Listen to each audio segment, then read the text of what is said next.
All right, we're live. Well, technically we're recording, but Live on tape. that's right. We have Eric Santamaria here. Thank God. Amen. Welcome to the show, Eric. Thanks a lot, guys. This is my second time doing your show, and we had been collaborating about that, or corresponding, I should say, because I started a podcast earlier this year, and you guys were so generous to have me on a couple years ago, and I had this word floating around my head that you may have heard on these sort of things, Swapcast. Mm-hmm. I thought this is a great idea. Now, last time, I guess that was 2014, Yeah. you guys had me on, you said no time limit, no sort of restrictions at all, and we ended up talking for, I think, 3 hours and 27 minutes. Oh, yeah. Yeah. Big mistake on your part, giving me free reign. What is this, Joe Rogan's podcast? But, yeah, I think it's easily digestible in hour-long sort of increments for people, because no one outside of me, my own biggest fan, listened to that, the whole thing through. And I thought it was really interesting. We had a great discussion on a lot of different things. So hopefully we can have another one, maybe not as long, but at least a little bit of it. And then you guys will do my show. Sounds great. Yeah, I mean, I'm more excited for to be on A Few Words. I mean, that is part of my regular podcast rotation. Oh, thank you so much. No problem. Absolutely. I love the Q&As are really good, but I just finished up the Back to the Future. So that's really great. Well, we should point out that we're recording this the day after Election Day. Mm-hmm. I'm not sure when you guys are going to be uploading this. I assume rather promptly. Oh, yeah. You guys are pretty good with that. Thank you. So what is it, November 9th now? Yeah. So Yeah. I did a post earlier about Back to the Future because my guest on that show, Mike Jahota, that's his favorite movie. We've been talking about it since high school. And I said in the post that I guess we should have done part 2 since Biff in part 2 was based on Donald Trump. Biff Towers and everything, and now he's actually the president, unbelievably. So I know. maybe we should have done part 2. Well, yeah. Man, well, you know what, next time, I mean, you got to do part 3. I mean, I'm sorry. I'm one of those weird ones who think part 3 is part 3 is one of my favorites. I'm sorry. I don't care. I don't care. Well, you like what you like. Exactly. You like what you like. I always say I don't believe in the term guilty pleasure because I don't take guilt in any of my pleasures. So if you like the third one the best, look how much flack I've gotten over the years for X-Men 3, Return of the Jedi, Godfather 3, Indiana Jones 4, Terminator 4, all the other sort of things that I like and everyone else on the internet keeps saying is garbage. I don't care. I feel justified in it. I like what I like. So That's right. If you like Back to the Future Part 3 the best, good for you. Well, I like Zelda too. here's my thing. Can I say one thing about Return of the Jedi? Everyone, just from people I've talked to and like reading some articles, they all get a little angry about the Ewok thing at the end. But to me, my thing is if you've survived a by galaxy nuclear holocaust, I think you'd be okay with dancing with some furry people just now and then after like a big war like that. So I think that's okay. But that's just me. But I take more of a Dante approach to the first Star Wars trilogy because I'm more of Episode 5 because that's what life is, man. A series of down endings, a series of down notes. So we found out yesterday. But Yeah, pretty much. Yeah. Oh man, yeah. I didn't mean to divert the conversation into that's okay. third episodes of trilogies in cinema, but as you were saying, I'm glad to be on your show again. Thank you so much for having me. Anytime. No problem. It's quite an honor. It's quite an honor, really. Yeah, you're always welcome. The honor's all mine, guys. Well, thank you. And now the Mutual Admiration Society's over. Let's get into it. All right, now we equally respect each other here in NWA fashion. Basically, we wanted to talk about TNA, and some people don't like that we talk about TNA, and some people say, well, TNA is garbage, and I understand all perspectives. Like, in my opinion, TNA, one of the main problems with this company has been there has been no identity with it whatsoever. I've never seen so many like changes in my life with a company. It's like you're changing clothes, and then all of a sudden it's like here we are, it's 2016. I can't believe we made it that far. And I feel like the wrestling fans in general, they've been abused so bad with this company.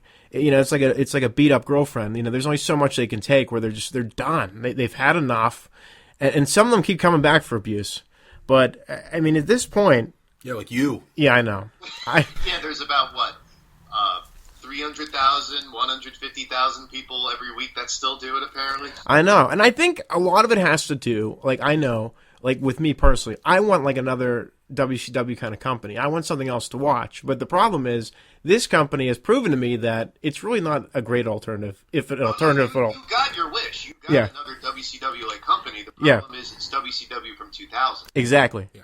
And we just keep going and going, and there's Carl Ouellette and everybody else running around, and it's just, ugh. Carl Ouellette? Remember that in 2000? See, that's how much I know. Yeah, sorry. Yeah. It was a quickie. We've Team Canada run. I thought you meant like he was back as X, like from Oh, God. 2 or something. Oh, we can only wish for that. The loop with TNA, it's not outside the realm of possibility. Hey, at this point, anything's possible with that company. I don't blame you. No, to be honest, I have been watching the product, and, you know, I do see some, you know, I see a lot of talent there, but the problem is, you know, it's like I think we talked about this on the last podcast. It's like one step forward, a million steps back, and that's all we get with this company. It's just, you know, they string you along, and you get into it a little bit, and then they screw this up just tremendously, and it's just like, it's so frustrating.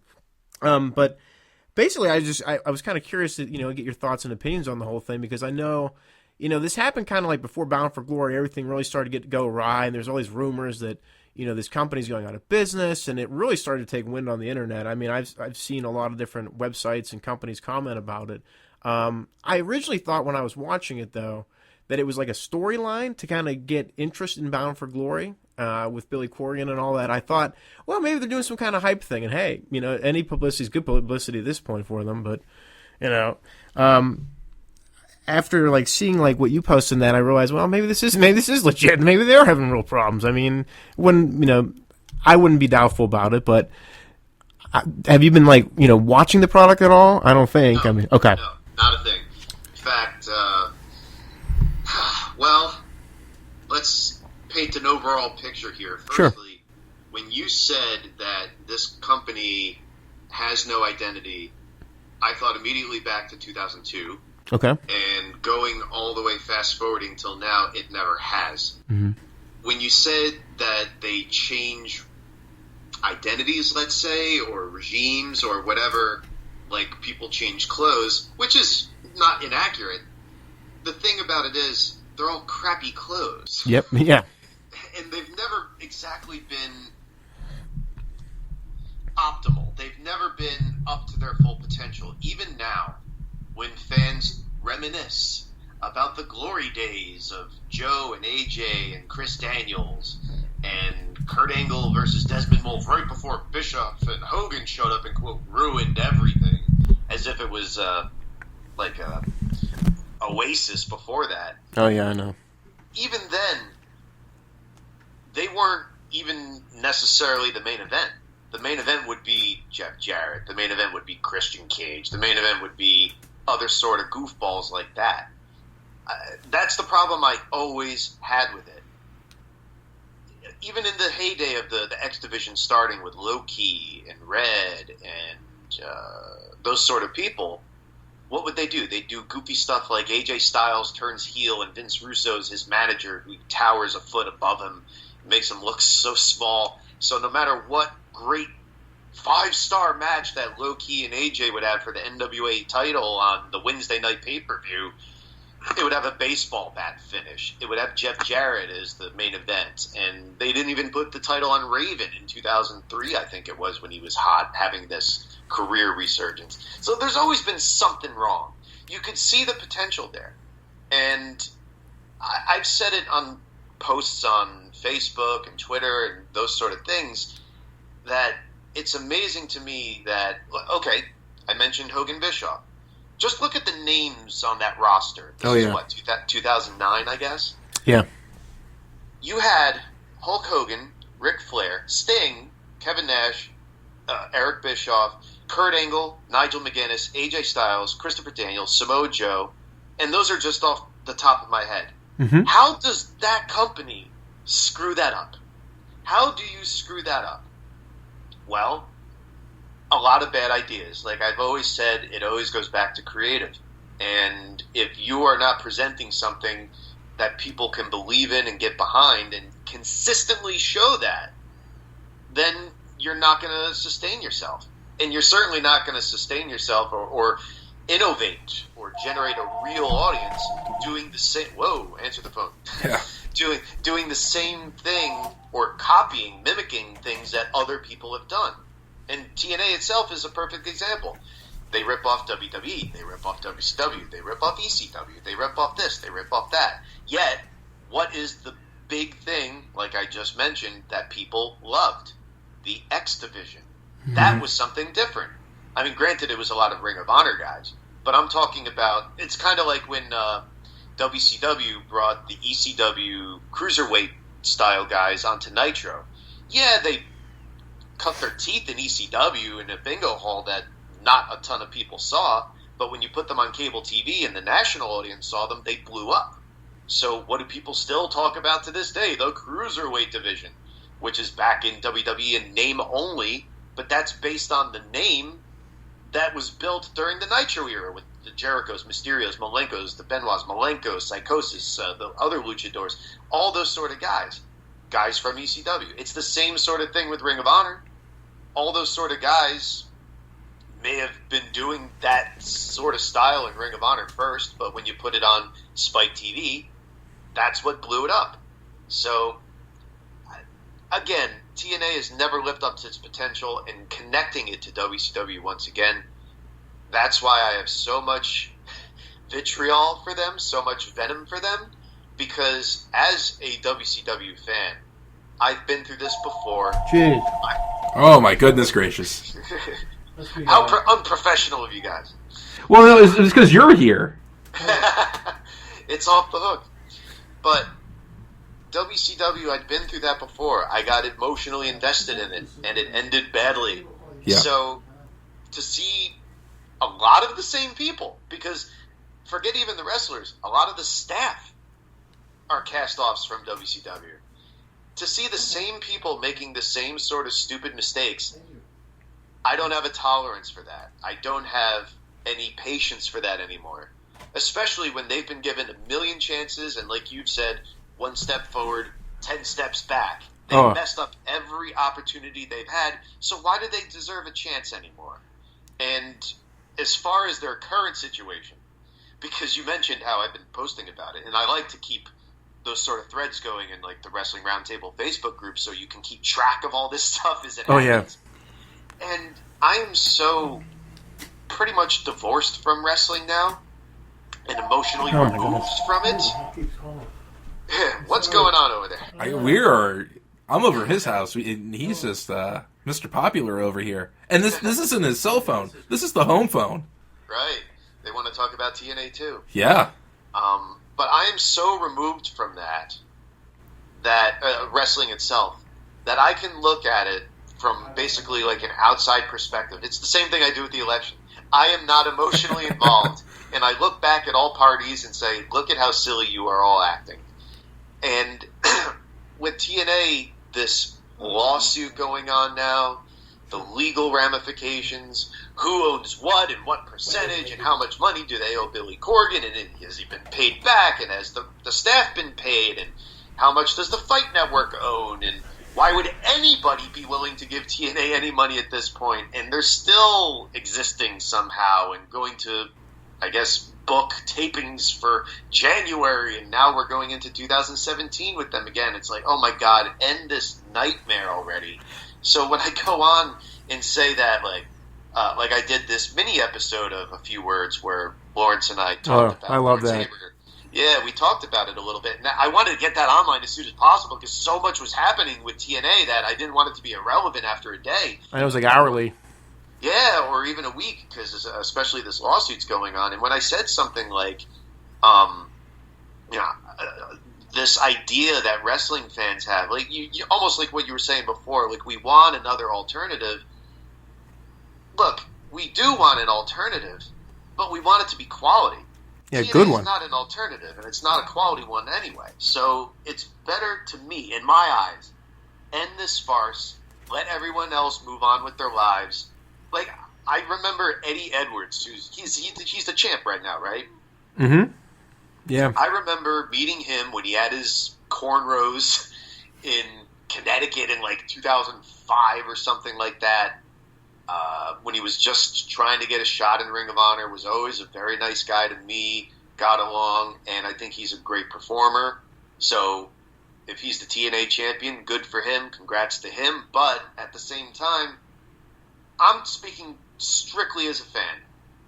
I don't care when these wrestling fans will say, well, you should support it because they need to feed their families and blah, it's jobs and blah, blah, blah. And I really don't care. And I think if they are truthful, they don't either. Do they go to bed at night saying their prayers and throw in, and may the TNA production staff continue to get a paycheck and blah, blah, blah. No, they don't know any of these people.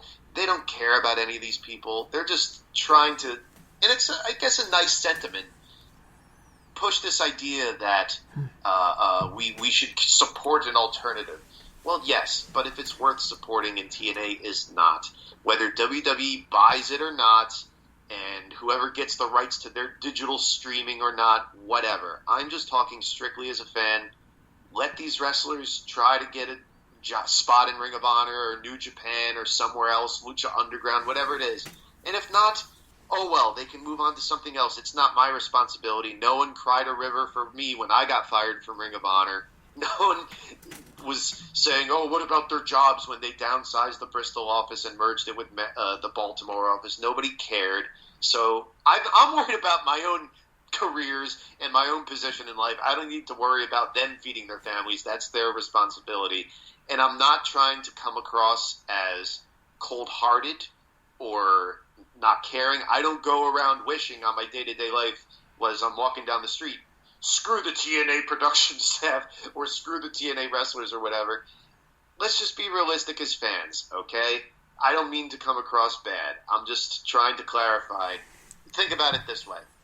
Yeah. There's about 7 billion people in the world. You think there's about 7 billion jobs? No. There's things that matter in life more than silly human frailties like this that they make up. I'm just talking strictly as a wrestling fan who's divorced himself from the industry. For my own entertainment's sake, I'd much rather see Samoa Joe, Bobby Roode, etc. in NXT like they are now. You can add in the people on the current TNA roster if you like, but it's much more entertaining to me and intriguing to me reading the backstage machinations and all this intrigue going on with who owes what money and whatever. I'll tell you this much, along the same lines, a backstage reality show, and I use that term loosely, but in this case literally, just because we all know reality TV isn't real. Yep. Yeah. But if there was a camera following Vince McMahon and his staff around every Monday night, and that was put on E every Tuesday, forget the scripted total Bellas type of garbage. I mean legit stuff. The creative meetings, open door, all that sort of stuff. That would be so much more interesting and entertaining than any garbage that they think of and actually present on Monday nights. So that's how I look at the TNA lawsuit stuff right now. It is, I think I said, the most fun trial to watch since OJ. So if there's a reality show about it on Lifetime or whatever, imagine Dixie Carter and Billy Corgan in court. It's fun to watch go along. It's much more interesting than Bobby Lashley and Eddie Edwards or whatever match they might be having, or Broken Hardys or whatever dumb angle they're doing now. You know, I agree with that 100%. And going, like, a couple years ago, didn't ESPN do, like, an E60 or an Outside the Lines leading up to a WrestleMania? Yeah. Yeah, do something like that. Yeah, and we've seen those sort of official documentaries on WWE Network, like following Kevin Nash Hall of Fame weekend or Daniel Bryan WrestleMania 30 weekend, things like that. And even just those glimpses behind the doors are interesting enough. That's not even showing us, well, we can't push Eddie Guerrero because he's too small. We can't push Daniel Bryan now because of this. we can't do this and we can't do that. Or edit out Goldberg slipping. You know what I mean? Yeah. That's much more interesting to me. Well, that's the one thing about Vince McMahon. I think he's so, overly anal about things. He seems like definitely a perfectionist. Which isn't a bad thing to be. Yeah. But when you're 70 years old or 71 Yeah. years old, whatever he is, trying to relate that to a modern audience, that's... Man, sorry to go off subject here, guys, but... Don't worry about it. Ever since Vince Russo showed up 16 years ago, it's really done irreparable damage to the industry. And Vince McMahon, for as much as people say, well, Russo needed a filter, I love to point out, well, when he was writing for Vince, what filter exactly was there? Because any other time he's booked in WCW or TNA, it was pretty much the exact same style. Yeah. It was just the different players involved. And WWE's cool factor at the time, the fad of the Attitude Era, let them get away with it. And then when you see SmackDown a couple years later booked by Paul Heyman with the SmackDown 6, and you see Brian Gewirtz on Raw, and blah, blah, blah, you can see whose fingerprints are all over Vince McMahon's influence right there. But at the end of the day, he still has final say. So, good or bad, and I think it's been mostly bad in the last 17 years, the fault lies on him. And I've said it many times on my shows and Facebook and whatever before, but when you watch NXT, it is so blatantly obvious to the viewer that Vince McMahon's fingerprints are not all over it. Oh. It's blatantly obvious. What? So he needs to go. I agree. Well, I think that since Trump won, honest question. Do you think since Trump and McMahon are good buddies, you think he's going to reward McMahon with a cabinet position? Or at least an ambassadorship? No, not Vince. If anything, maybe Linda. Yeah. because we know she had those political aspirations for the Senate seat in Connecticut. Yeah. But the other big thing is that the biggest donors to the Trump Foundation were WWE. Yeah. So we know that connection goes back decades. So the relationship there is strong. Also, I will point out that not only is Trump the first WWE Hall of Famer to be elected U.S. president, he's also the biggest draw in WrestleMania history. Wow. So keep that in mind. What was it, WrestleMania 23? Yes. Did the biggest buy rate ever, so Trump is the biggest draw as well. And now I'm the president. It's going to be fabulous. So It's tremendous. It'll be fantastic. So, no, I don't think Vince has any sort of aspirations of that. And besides, Chris, I think you just mentioned that he is so anal retentive about everything. Yeah. He needs to have his hands on almost everything WWE except NXT, to the point where he's never going to give that up. It's like Charlton Heston said about guns, from my cold, dead hands. Triple H and Stephanie will finally be able to pry it from his cold, dead hands. So I think he's in it until he physically or mentally can't do it anymore. I agree. Well, how many, if he physically can't do it, how many quad tears do you think he's away from that? 4? 5? HGH is a hell of a drug. It So sure is. Even if he can't physically make it across the country every week, he'll be from calling it on Skype from his mansion in Connecticut. Have the Miz come over. What's interesting, too, we're talking about Vince Russo and WCW. I wanted to watch, what I did was I watched the network, and I watched when Vince Russo, I'm guessing, came in, which was maybe late September 99, all the way till about December.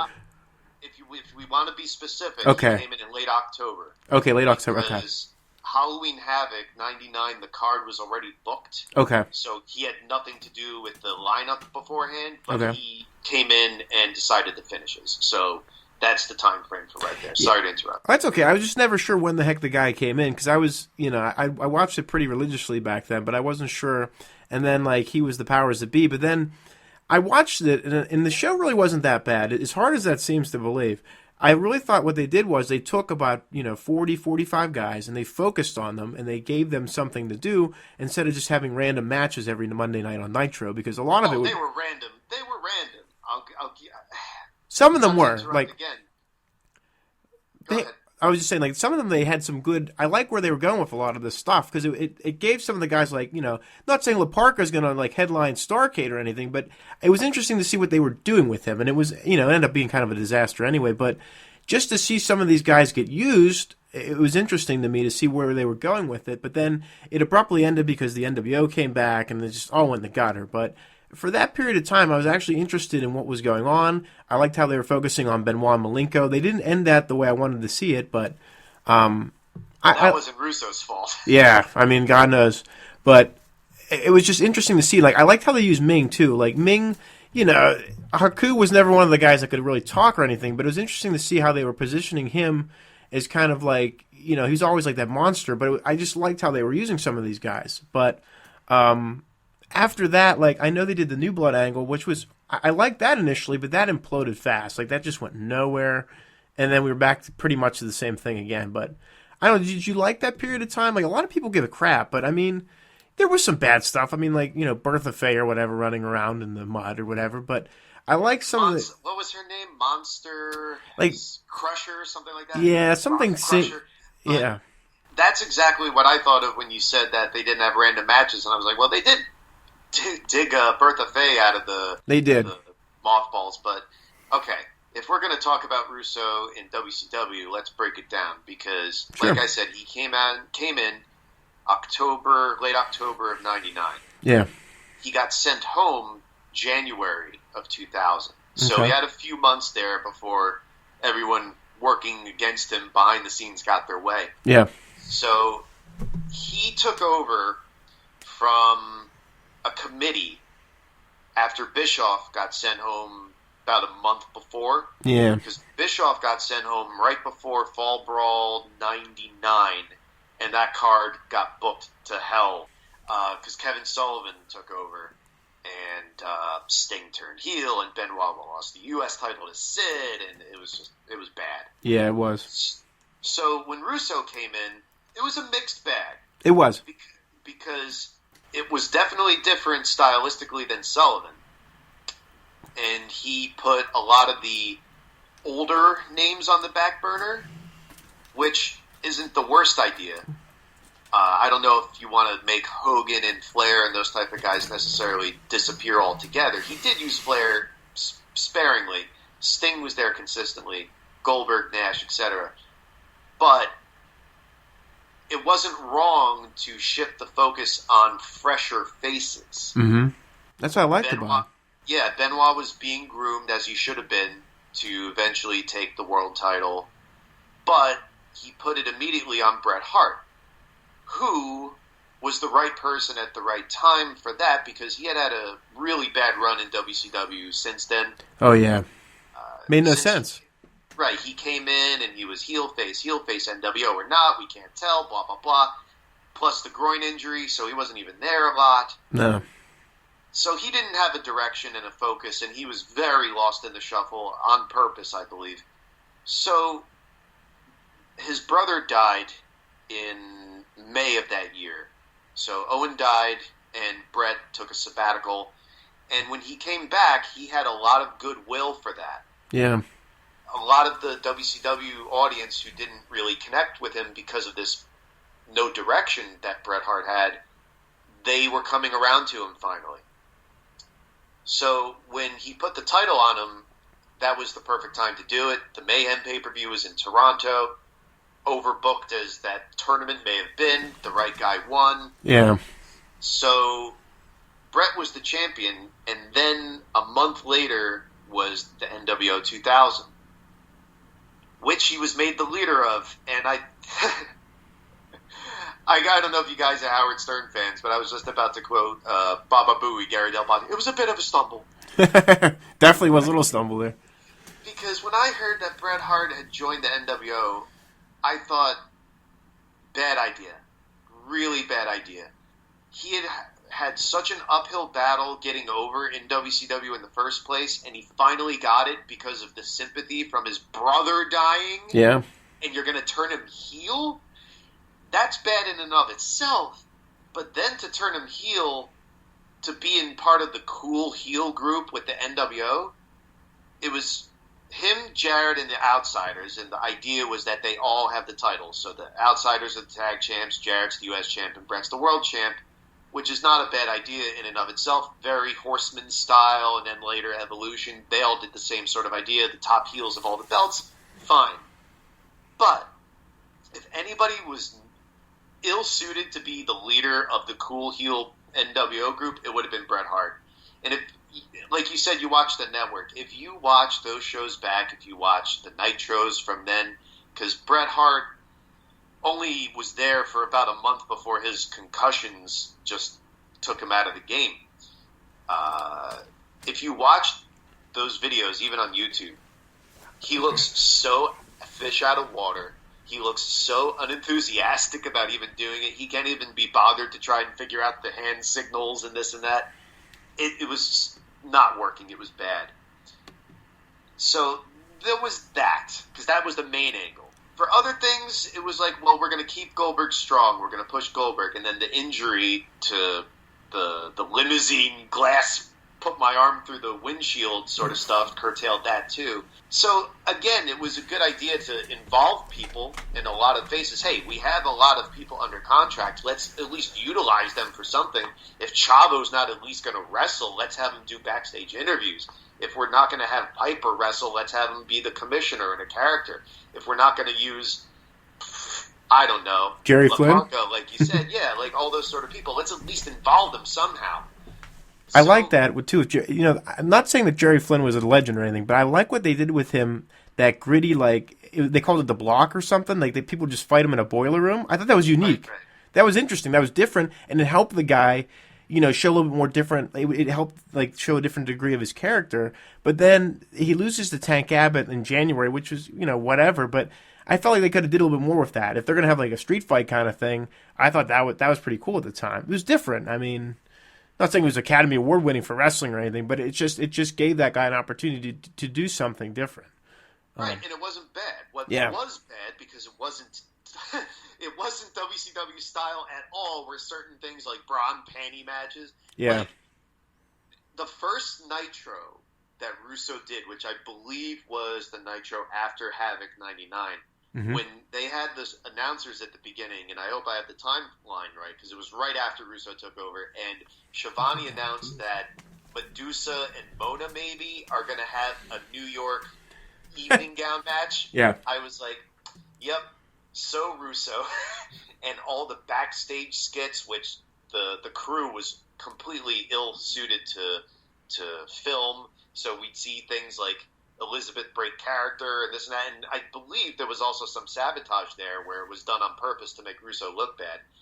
So a lot of it was not the WCW style, so it was kind of a mixed bag. We had some good and some bad, but I don't think that it was bad enough to send Russo home. Oh, no. And especially with Tank Abbott, like you mentioned, when people always love to point to this soundbite. Oh, he was going to put the title on Tank Abbott. First of all, that wasn't the plan. The plan was to have, at Sold Out, the main event of Bret Hart and Sid Vicious for the title. I think it was a day or two before, both Bret Hart and Jeff Jarrett had to bow out of the pay-per-view because of concussions. So that wasn't the plan, originally. Maybe down the line, long term, I don't know. But that certainly wasn't the plan that weekend. So scrambling to come up with something, what are we going to do with the title? Well, we have this guy, Tank Abbott, who has legit UFC credibility. And you guys aren't MMA fans, right? I watch a little bit. I know who Tank Abbott is. Yeah. Well, right, yeah. Like, back then, because the reason Tank Abbott and Dan Severn and Shamrock and a lot of those other heavyweights that we ended up seeing in the wrestling promotions at the time was because UFC really wasn't doing very well. If the heavyweights didn't... find recluse in pro wrestling in America, they either did that or they went to Pride in Japan, which saw a huge surgence in their heavyweight division after that. Oh, yeah. But Tank Abbott is the representative of UFC, I guess, if you want to say, for martial arts, or no holds barred as it was back then in WCW, because WWF had, well, Severn was gone at that point, but they still had Ken Shamrock. So Tank Abbott's there, and you have this guy who was easily, in my opinion anyway, the most charismatic fighter of early UFCs. He was the original Huntington Beach bad boy before Tito Ortiz, because he was the guy that really hooked me into those early UFCs when I would rent VHS tapes and blah, blah, blah, because this was a guy who was just a complete cartoon character, like at a Pit Fighter on Genesis or something, or some Pit Fighter, Van Damme movie. Yeah, like he was this guy with a beard and a beer gut who just swung at people and knocked them out cold. And obviously he wasn't the most skilled fighter, which is why he never won a title or a tournament or anything. But when he would get on the mic afterwards and say, "Tank Abbott, do you respect your opponent now that he's beaten you?" "Nah, I don't respect anybody. I'm going to go across the street and have a beer." This guy was entertaining. So Exactly. obviously a limited skill set. What did they do? Much like they did with Goldberg, who was imitating a MMA or legit fighter type of persona or in the first place. Well, you keep the matches short and effective. So Tank Abbott would come in, slam the guy in a very, I guess, unorthodox or unskilled, not a much flow or finesse sort of way, and then he'd punch him in the face and leave. Mm-hmm. Like, that was the finish. He punched them in the face, knocked them out, and then didn't even care to make the pin. I'm leaving. So it was okay for Tank Abbott. Wrestling fans didn't exactly take to it, but what else are they expecting? What else could you really do with Tank Abbott? I thought it was an effective way to use him. So back to Vince Russo, his idea was, well, we'll do a battle royal to crown the new champion, and we'll have the legit fighter win it. I didn't think it was the worst scenario. I didn't think it was a bad idea even. Besides, it wasn't a long-term solution anyway. It was really a Band-Aid. But this was what people love to finger point about.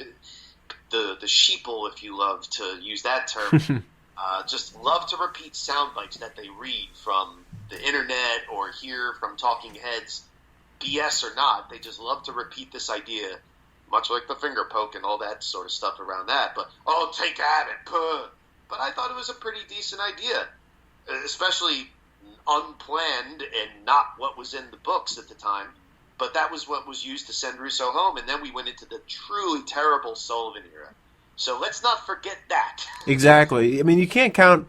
Vince Russo did a lot of positive there, and you can't count out like people like Tank Abbott and stuff. It's not their fault. I mean, he was putting people in the right places, I thought, at the time, and I really like what they were doing with Tank Abbott. I mean, it was so cool. Like you said, punching people in the face. Like he punched the partner right in the face, and he like, went through like the railing. It was awesome. Stuff like that. It's like, holy crap, this guy's effective. But see, then, you know, it was such a great build for him, and then they don't do anything with it. Then they build him for Goldberg, and he keeps on, like, calling out Goldberg, wearing his shirt, beating up people. Then they had the match, and it's on Nitro, and it's real quick, and I think Rick Steiner was in it too, and it's just like, see, stuff like that, it just screws up someone's, like, ability to become a star. It's just like, and it all goes back to more, you know, crap behind the scenes, but yeah, I don't think Tank Abbott was bad. And like you said, a lot of it gets lost in the internet mumbo jumbo where they just throw facts that really aren't even facts. They just throw information out there, and it's mixed in, and this really didn't happen on that day, and people just go with it. Like, oh yeah, Tank Abbott sucks, and Vince Russo ruined WCW and all that. I'm like,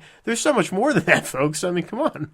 See, that's why people like you and I who actually were watching at the time are valuable, because I've said it before on the show, on Wrestling Roundtable, that the real evil here is misinformation or lack of information, because you go on Wikipedia, you look up, I mean, I don't know if it's changed in the years since I saw it, but Tank Abbott was listed in his entry that he was billed for a feud with Goldberg, and the match never happened. And I was like, are you kidding me? It happened. All you have to do is go on YouTube and do a quick search. It takes seconds. Exactly. Goldberg, Tank Abbott. There's the match on Nitro. Maybe it wasn't ideal, like you said, maybe on a pay-per-view or whatever, but it happened. Mm-hmm. That's a fact. But that's why there aren't a ton of WCW people left. I don't know if they've been relegated to message boards and forums like this because whatever 2 million people that were watching WCW at the end, that's the people. Those are the people that are the audience maybe for the network now, if anything, but they're certainly not enjoying WWE today and haven't been since 2001.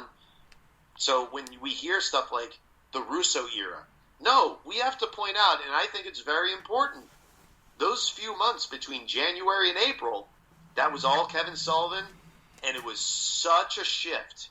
We go from Bret Hart, Benoit, Jarrett, and the younger sort of guys, the Revolution being pushed, back to Hogan and Luger and strap matches, Flair and Terry Funk. Like, are you kidding me? Yeah. And I loved listening to, there was one of those crappy shoot interviews on DVDs years ago about Kevin Sullivan talking about his era booking in 2000, and I was very intrigued to hear this. I wanted to hear his justification, and he said something like, well, I went back to Terry Funk and Hulk Hogan and those sort of guys because I knew they'd always draw. What? Are you kidding me? I think it was the Valentine's Day Nitro of 2000. They were unopposed, probably for tennis on USA Network or something. Yeah, dog show. So, or the dog show. So the main event for the title, mind you, in February of 2000. I stress that again. February of 2000. The WCW title match, main event in Nitro that night was Hogan and Flair. Are you kidding me? I know. The WWF has Triple H and The Rock tearing it up with those sort of younger, fresher faces, and this is what you serve up? Are you kidding me? So that's very important to me to point out that the Sullivan era, it was very, very bad. So for the direction Russo was going in, no, we're going to go completely 180 in another crappy direction. So when Russo comes back in April 10th of 2000, what you were saying about Tank Abbott and Goldberg, the new blood, how that didn't last, it's very clear until, I think Russo took a leave of absence after his concussion from that War Games? Yeah, okay. In September. So between April and September, and I think from October on, it was a committee with like Jimmy Hart and Disco and those sort of people until the end. But it was very clear in that run for Russo that he had no direction. No. He was completely making it up on a napkin like that stereotype we hear. It was very clear that he had no direction, and the product really suffered for it. What do we always hear? The world title was either changed or vacated 15 times in 2000, I believe. Yeah. Most of it very unnecessary. Like every once in a while there was an injury or something like that, but most of it very unnecessary. Well, guess what? Remember I talked about that filter, quote-unquote, of Vince McMahon? Well, in 1999, the WWF Tag Team title changed 15 times. Mm-hmm. So what's the difference exactly? No direction. Not even one direction like the band. No direction. No direction at all here. We got no direction on. They're on the line right now. Oh, man. It was just... that's where, you're right, because I think everyone perceives the Kevin Sullivan era as the Vince Russo era, and that's where that all gets lost. And it's like, right. Hello, folks. But I did like the new blood because I thought to myself, wait a second, here we go. Bischoff and Russo are going to be faces for the young fans, and then, Luger, Sting, and all those guys will be faces for the older, like NWA kind of fans.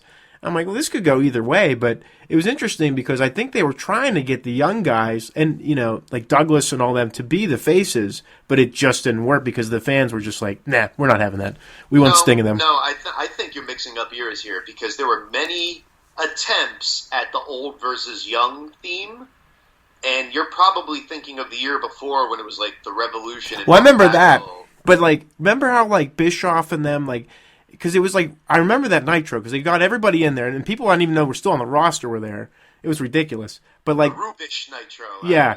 All the Nitro girls were bored because they probably wanted to go out to a club or something. But they had these guys on for it was four. It felt like an hour, but it was probably half hour. Russo was talking, Jarrett, but Bischoff. I think the goal there was to have those younger talent be faces, but I don't think it worked. I mean, because No, that wasn't the idea. Okay. I think it was probably more like 15 minutes. There was no way it was half an hour. Yeah.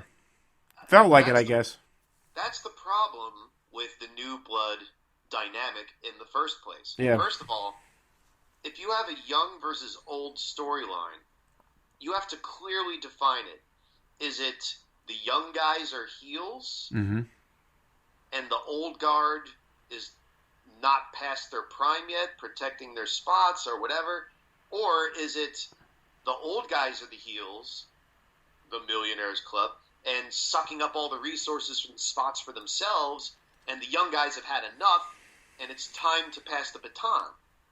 You need to figure that out beforehand. Exactly.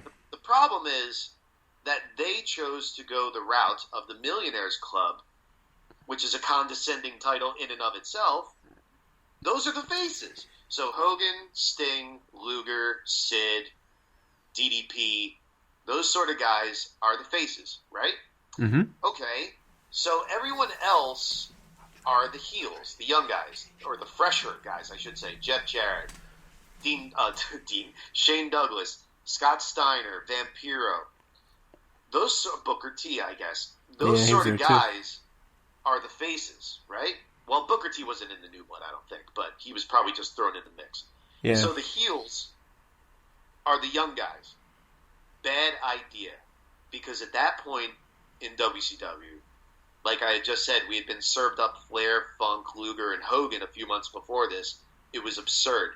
We had been through years of these sort of guys on top, and it was well beyond the point that the young guys should have taken the charge. Definitely. I mean, think about when Hogan and Flair were having their matches at that Clash of the Champions right when Hogan turned NWO in '96. They were ancient then. Yeah. And that was years earlier. So they're still old. There was no way that anybody wanted to see those young guys be the heels. It didn't work at all to me. I mean, Hogan and Flair, those Sting, those sort of guys will get pops, yes.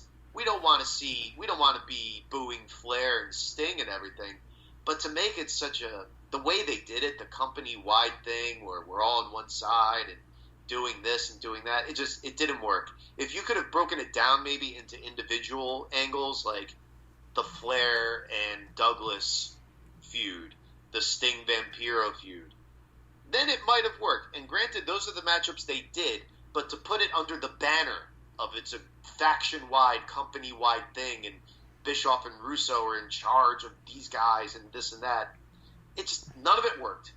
None of it worked in any degree, really.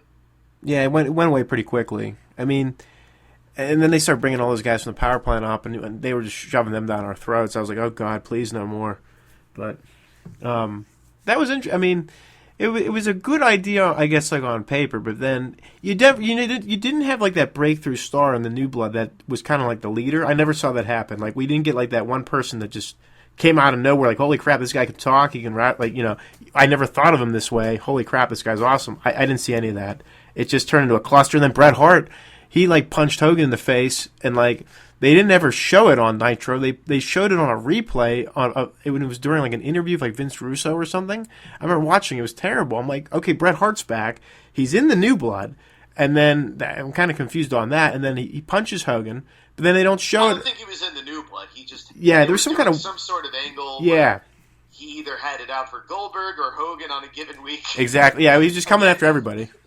Yeah, they didn't have a direction, and that's what it really boils down to. And to connect that again to TNA, like we were talking to you about before. Oh yeah. When have they ever had a direction? I've never seen mistakes. one. And it's like it was so. I mean, like you said with Raven. I mean, God, when Raven came in, he was on fire.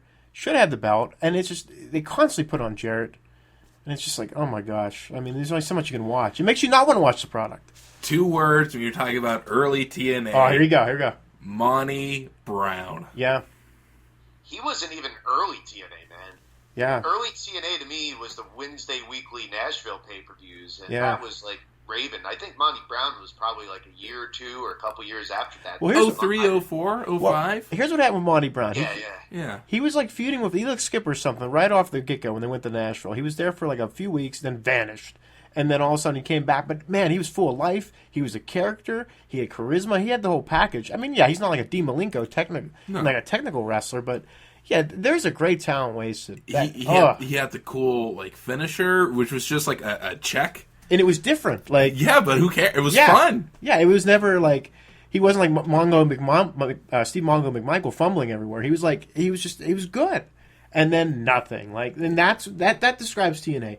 We have a person that could be a star, or it's very close to breaking out, and we do nothing with them. We bury them, or we just put them in angles that don't make sense. I mean, even Abyss, I feel like in so many ways he's been wasted. Very much. He's very talented. Oh yeah, absolutely. I really wanted to see a better, world title run with him. I mean, Samoa Joe, you could see it. They were holding him down. Him versus Taker. What? Oh yeah. Rumor there was a big story about that too. That he was supposed to jump over and go, I guess, wrestle the Undertaker or something like that. Yeah, do you ever hear that? Of course, yeah. And he has said that he doesn't regret it at all. What? Are you kidding? Whoops. I guess. I mean, he's trying to make it like everything worked out and this and that. But in retrospect, certainly that was a big mistake. But whatever. It's nice that he was loyal. I'll give it that. Yeah. But at the same time, he just goes on the list with Joe and Monty Brown and AJ and et cetera, all the other guys that we've mentioned that were money. They were money. Oh my gosh, were they? They pushed that aside to be the Me Too promotion. Look, we've got Christian. We've got Kurt Hawkins. I don't even know who. Booker T. Whoever these people are. Well, they were bringing in like Jim Neidhart and Tatanka and everybody, I think, at one point. It was getting ridiculous, but... the one thing with TNA, like you said, like the Me promotion, like we got this guy too, and we got that. We already it just would drive me nuts because they would already have the talent there, and you just had to work with it a little bit more. Like I like what they really did with Christopher Daniels too.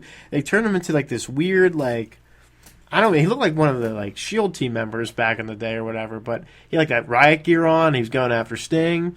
And then he doesn't beat Sting, and then nothing happens. And I'm like, well, what was the point of all that? Right. Why did I invest time in this? I got excited about it, and he doesn't beat Sting. Or there isn't... I'm sorry. Go ahead. Let me put it to you guys like this.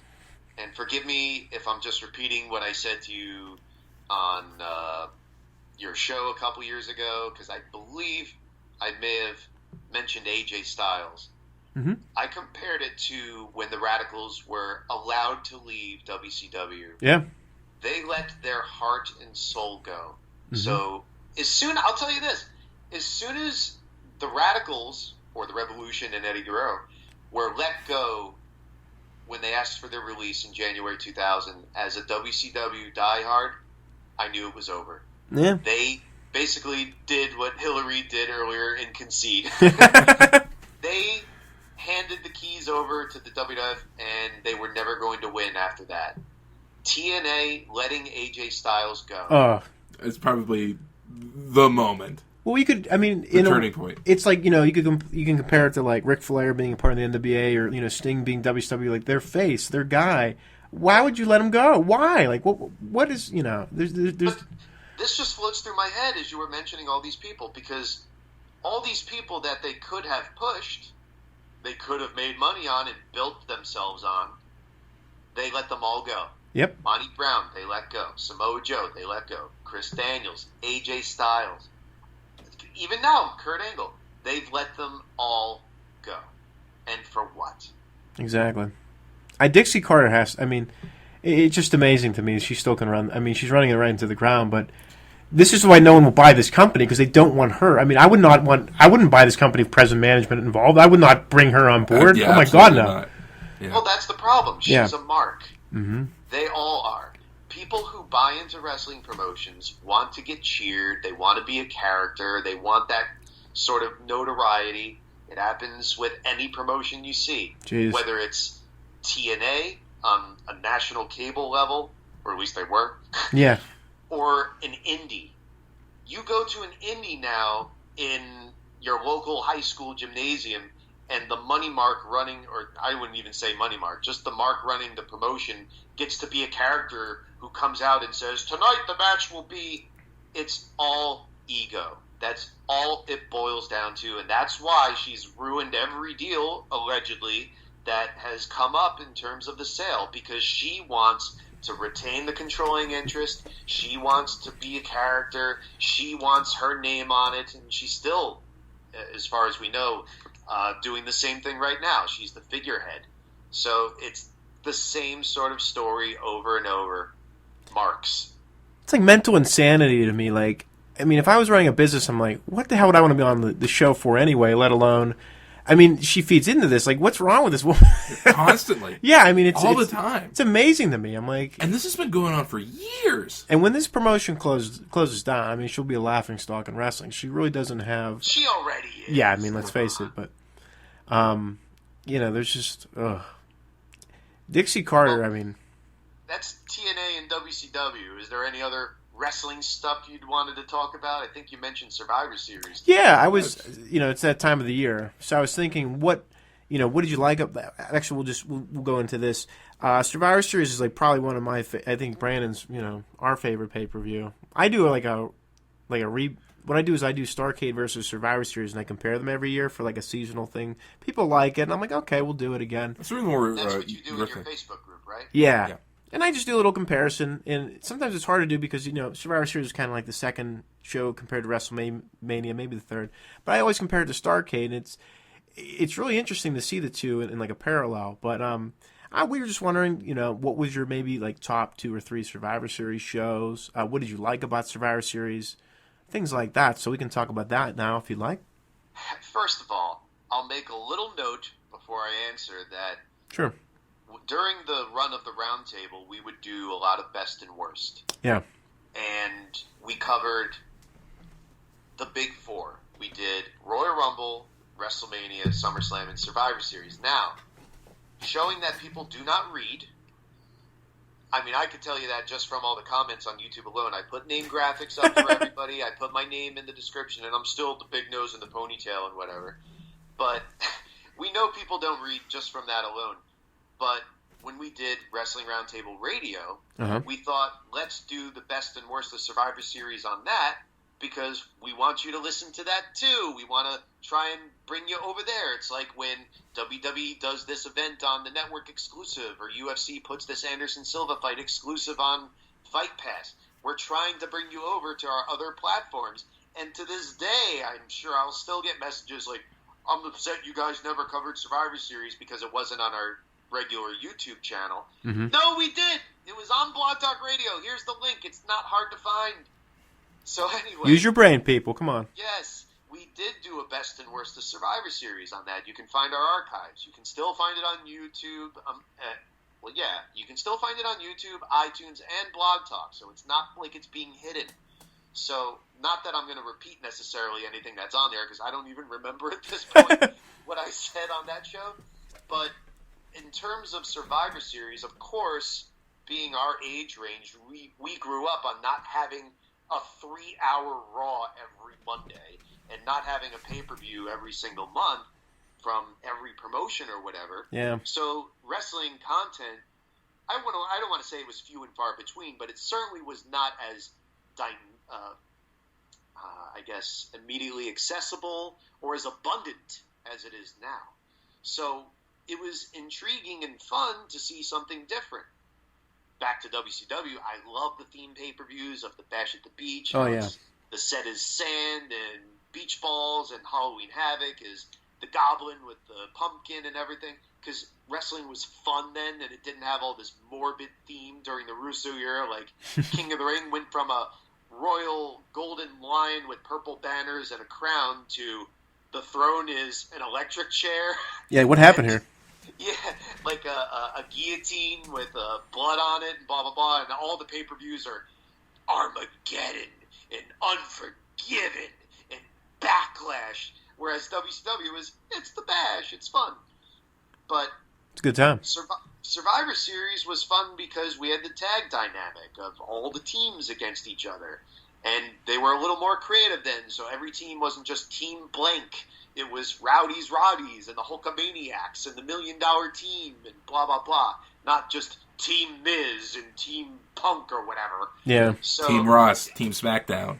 Yeah. Right, yeah, it was. Well, and by the way, I will never ever refer to Raw. It's bad enough that they try to drill these group think words into our head, this marketing, branding stuff of the WWE Universe. Yeah, like I'm going to call fans the Nation or the Universe because this branding tells me to. Never ever. I'm telling you now, since the brand split is back again, Ugh. I'm never going to call Raw Team Red. Okay. So, back on Survivor Series, we loved the team dynamic. That was a lot of fun. And then when they started sprinkling in singles matches, I was okay with one, maybe two. But then once it started shifting to pretty much all singles matches, and now it's just like maybe one tag match, and they would go back and forth about that over the years. It was never consistent. And now It seems like because they have 4 hours that they somehow want to fill, there's going to be a ton of tag matches. So or elimination tag matches, I should say, team matches. That's fun. But as far as my favorite Survivor Series ever, the two that spring to mind really are 1990, and I think most people our age at least, would tend to agree with that because we love that tournament heel face side anyway of the ultimate match, final match of survival or whatever they called it. Yeah. That was really fun, and it's a shame that was never done again. But the other one would probably be Survivor Series 96. That was a combination of fun elimination matches, a lot of debuts too, and the singles matches, well, it's not like Sid and Shawn for the title was a 5-star classic, but it was fun. The crowd made it fun, certainly. And, of course, the great Bret Austin singles match, the first match they had there. So probably 1990 and 96 would be my answers for my favorite Survivor Series in and of themselves as a whole. Oh, that's good. Yeah, I'd have to agree with 90 because I think that one was like you could almost say 1990 was kind of like the pinnacle for the WWF with a lot of the main stars like Warrior, Savage, Andre, Hogan, all those guys. So yeah, that was definitely one of mine. I loved it because they had like all of Demolition together against like the Road Warriors, even though that feud kind of didn't live up to that. Perfect team. Yeah, the perfect team. It's a shame. And if you were really inside, you got that the Warriors team was Ultimate Warrior, Yeah, the Modern Day Warrior, Tornado. Kerry Von Erich, and the Road Warriors. They're really sticking it to everybody else, huh? the Warriors, yep, all of them. My favorite team I think was Sergeant. No, I'm just kidding. Not Sergeant Slaughter's team, but that they died a quick death. Yeah, they died in about 60 seconds. They were all like thrown out of there.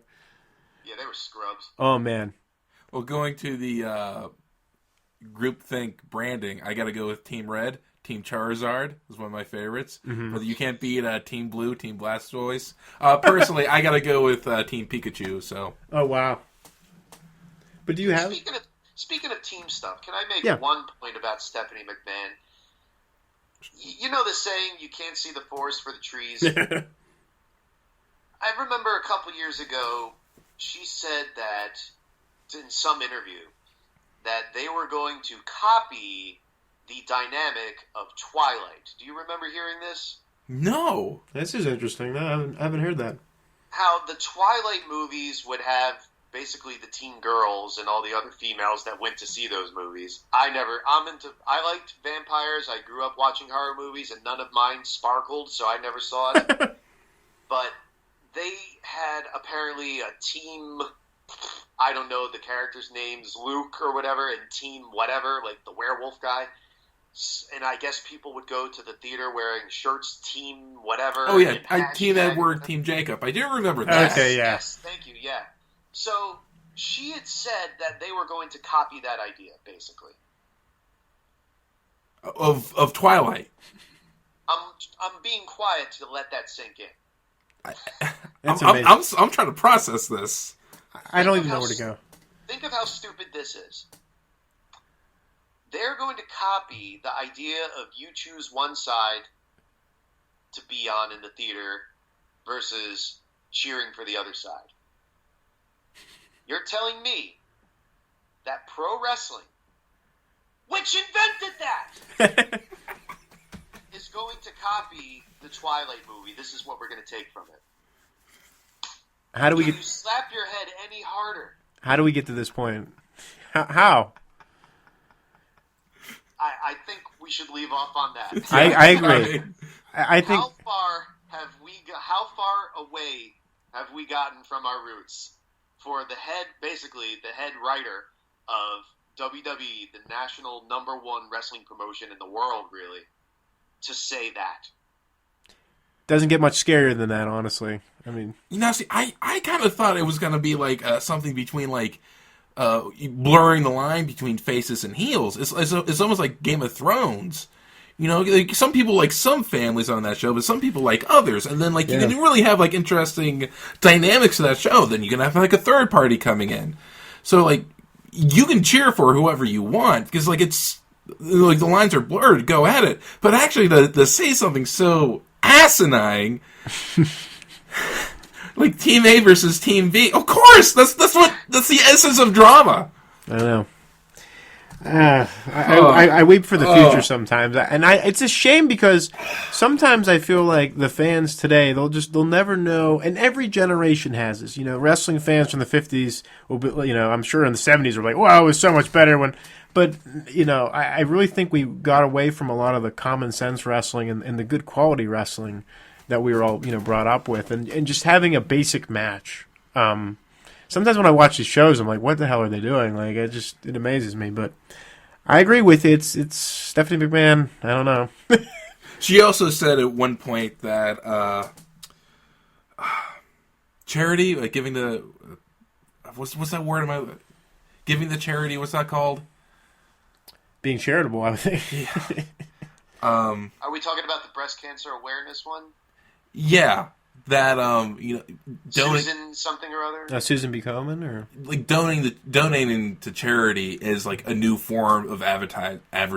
Yeah, like she agrees with that, and it's just like, you sleazy pig. New, that's been around forever. Yeah, yeah, it's been going on for a long time. Well, Brandon, new concept to me. So real quickly, Brandon, do you have a favorite Survivor Series show? 91. 91, okay. I'm trying to like you kind of caught me off guard here. That's the one with Hogan Taker. That's it. Mm-hmm. Yeah. Okay. That's fair. I think that was the first one I ever taped off pay-per-view. But that's a depressing way to end the show, kind of like Survivor Series 91 was in and of itself. I just remember General Adnan the whole time. But will rest in peace. Where do you get these voices from? How do you do these? Very talented. I was listening to. I appreciate that, but it's a glimpse inside what goes on in my head all day. Because I was listening to a few words one time, and I just started an episode like heading into work, and I forget which one it was. It was you, but you did the George Takei. I lost my shit. Oh my! In public, I was just cracking up. See, I don't know where it comes from because I hear from people all the time, and I appreciate those compliments. It's very sweet, very nice. But I've heard that most of my life, and I look at it like I am not so dynamic as I think Frank Caliendo or other sort of impressionists are. I've been listening to a lot of Dana Carvey recently. In fact, I even sat in on his town hall earlier this year at Sirius XM Radio in New York, and it's funky seeing him like a few yards away from me, really. And he gets a lot of that too, but I think he has the same idea where I don't think – this is the way I put it. I don't feel half the time that I've done a really good impression unless you were on the phone with me and were completely taken and mistaken that you were talking to that person. So if it's more of a caricature or you key in on one little element, that's more of an impression to me than necessarily an impersonation. I don't know. Maybe there isn't a distinction in those words, but to me there is. So, for instance, if Dana Carvey's doing like a Jay Leno, let's say, you're never going to be mistaken if he called you on the phone that you're actually speaking to Jay Leno. But if you take that little like and turn it into basically a soundbite or a cartoon caricature, you get where that impression is supposed to, or that impersonation is supposed to be, but it's not exactly entirely accurate. So sometimes I can do it, but I just have to do it that way. When I used to work in the Ring of Honor office, and it was almost like working in a pet shop because you just hear sound effects all day and screaming, unless like I'm in a bad mood. If I'm quiet, then you know I'm not in the best of moods. But Sid, who I used to work with, he would call me a parrot in a good way, because if I'm telling a story and I can do that person's voice, I have to do it that way. Yeah. So I met George Takei and he said, "Oh my, you've got a big dong," or whatever. Then that's what I hear in my head. So I just have to do it. But that's at least a nicer note to end on than Undertaker closing the coffin on Hulkamania and all the kids crying.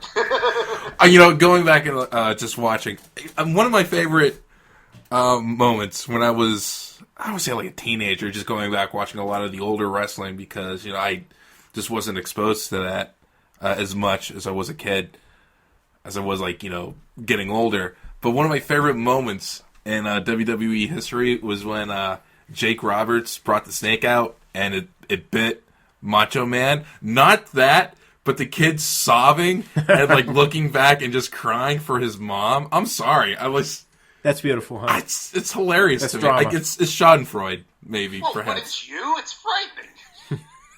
No, I'm laughing at the kid. I know that, But but, yeah. I don't blame them. Like, Yeah. Even watching it now, don't you at least cringe up a little bit? He's being bitten by a viper. Yeah. I mean, oh my God, he's really, they're really trying to get that snake off of him. Trust me. Yeah. Yeah, and he got sick after that. Yeah. But I'm just I just like laughing at other people's pain, so that's okay. Well, just a real quick thing here. I agree with Eric I agree with both of you guys. I like those both. I like both the Survivor Series, but another favorite of mine was '88 because I love the tag team. Where they had that 40-minute tag team match of everybody. Really enjoyed that. That's when Demolition turned face and the Powers of Pain turned heel. I like that. I really didn't think that Demolition should have turned face at that point. I think they could have kept on going heel for a while, but that's just me. I mean, I like the Powers of Pain as good guys because I thought at the time it worked for them. Not saying that Baron von Raschke was an amazing manager, because I think by that time he's gone anyway, but I like that a lot. But with that being said, we want to thank you, Eric, for being on the show. Let's promote your show. If you feel free to, let fans know where they can reach you at. Sure. I mean, we've mentioned Facebook a lot of times, and Yeah. referencing my old show, The Wrestling Roundtable, you can still find those shows on YouTube, Twitter @Rest Roundtable, Facebook. We have the Facebook page and the Facebook group, and you can find our archives on iTunes and Blog Talk Radio. But that's the old show, keeping it in the news school with the new podcast.